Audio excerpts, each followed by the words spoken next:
Hello YouTube and welcome back. My name is Zadarkus and today I am going to tell you the 5 main reasons normally people throw the games when they have should win them.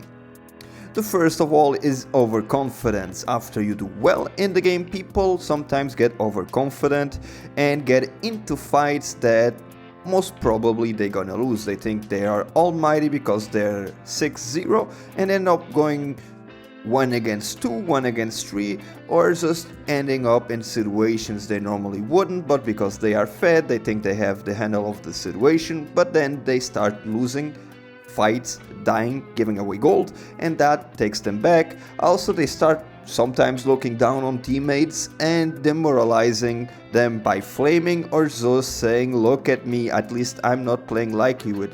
If it was for me, we would have already won the game. Also, they many times slow down the gameplay pace and give the enemy time to catch up. For example, you may start the game really tryharding, farming like you should, CSing very well, roaming, fighting when you should, and when you get that edge, you start just messing around. Going back to base too many times just to buy stuff, going to the jungle and wasting your time instead of taking the advantage, and since you have more power, using it correctly. Also, overall, they start relaxing too much by thinking that the game is already won and stop taking it as seriously as they should. The second one is lack of vision. In the late game, even when you are winning, many times you throw the games because you start getting caught out of position. Maybe you are going to face check enemies, and in the late game, when you take like 40 seconds to respawn, getting caught out of position and dying for no reason means that the enemy team can team fight and most likely win, especially if you are playing the role of a carry. Also, people lose objectives because of the lack of vision. You may lose the Baron, you may lose a Drake, a Elder Drake, or maybe just towers. Overall, because you don't know where the enemy team is, and suddenly all 5 men are pushing, and even if they want to, they are tanking a tower with their tank, and they immediately take the tower because you had no clue where they were. The third one is lack of objective focus. These people are ahead, but they still waste time farming for no reason. Sometimes I see people farming the jungle even they are full build or something like that. They start going back to base for nothing and they push the wrong lanes. Also, people have the tendency on focusing too much on the kills and chases instead of taking objectives. How many times did it happen to me?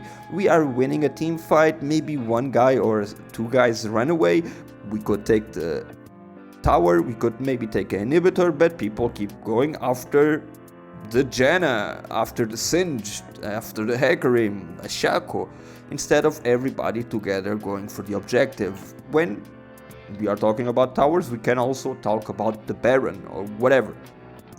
And also, of course, people play too much around instead of taking small advantages. When you kill somebody or when you have a good fight or maybe people are mispositioned, instead of people using that advantage to split push, to take a tower really fast, and even if you don't take it, maybe do some damage, and after a bit, thanks to that damage, you will be able to take it more easily. People don't seem to take notice of the small advantages, and with that, sometimes the game are turned around by small little details.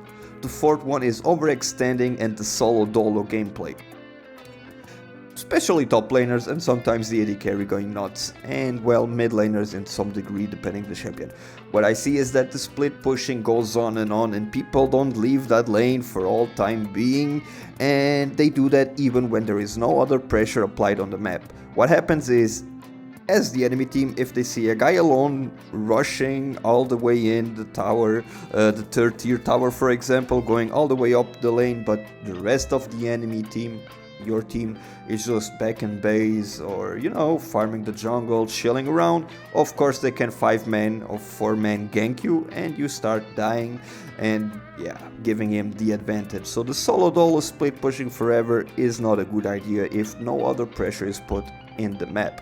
And this goes away with the wandering too far into the enemy territory. So many times people just go into the jungle or Depending on the towers that are up, the vision you have, people just overextend too much. Without vision and knowledge of the enemy team's placements, they end up getting caught as well out of the position. That is also correlated with the lack of vision, and in the end not teaming up with your team when you should. Many times in solo queue, especially lower elo tiers, people don't know really what they should be doing, and the best thing you can do in that situation is just all stick together. And this is one of my biggest tips. If you don't know what you should do, if the game is being hard, just start being together all the time. With that, look how all the other things I said are less of an issue. If you all are together, sorry for the English, if everybody is together, face checking enemy is not as punishing because you have your team to back you up.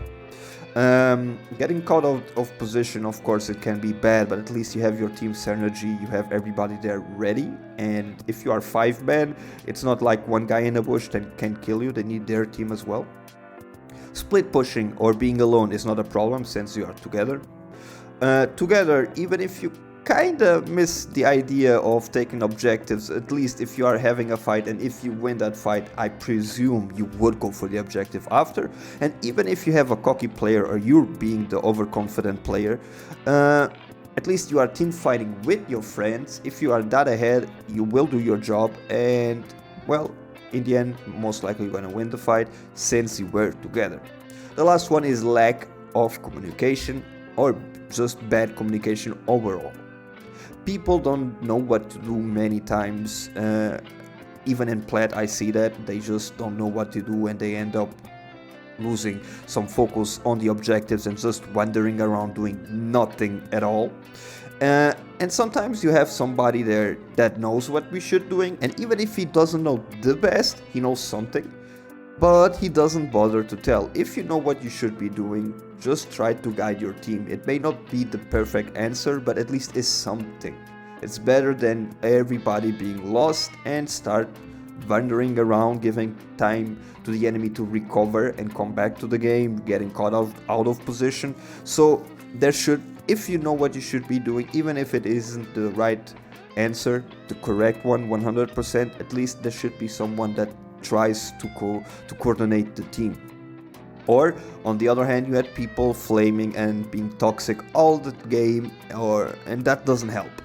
Even when people are ahead, people have tendencies to flame because somebody misplayed or because they didn't like the pick or whatever. From the start of the game until the end, even when you are winning, you have flamers time to time, you have trolls, toxic people, and that is also a way to throw a game.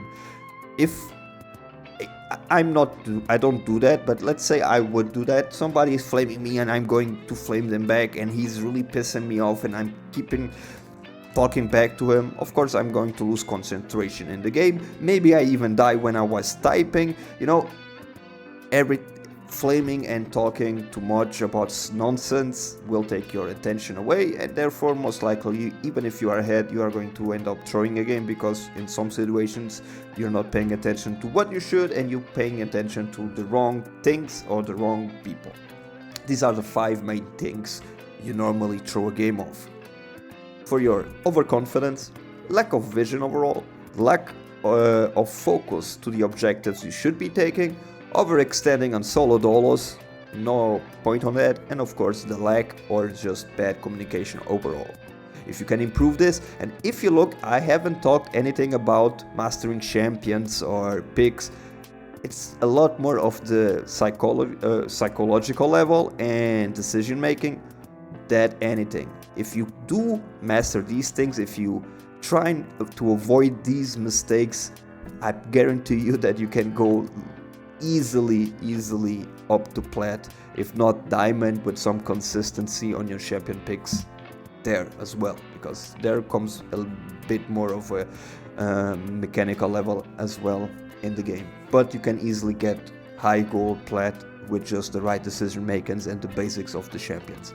My name is Zadarkus. This video was made for you. As always, I hope you enjoyed it. Give us the thumbs up so I know you guys are enjoying it, and to support me, because the YouTube appreciates that. Give me the comments, let me know what you liked, if you liked the video, if you agree with me, if there is anything that I forgot or didn't talk about, and of course let me know if there is something you would like me to talk about, because I read every comment, and if I see you want to see me doing something and talking about something that really is useful, I will indeed do a video for it. And of course, subscribe if you are not. Sharing the video with your friends also helps me out a ton. But overall, I just hope it helped you out and that you will be coming back pretty soon. Have a great night, be awesome and stay awesome. See yous out. See ya.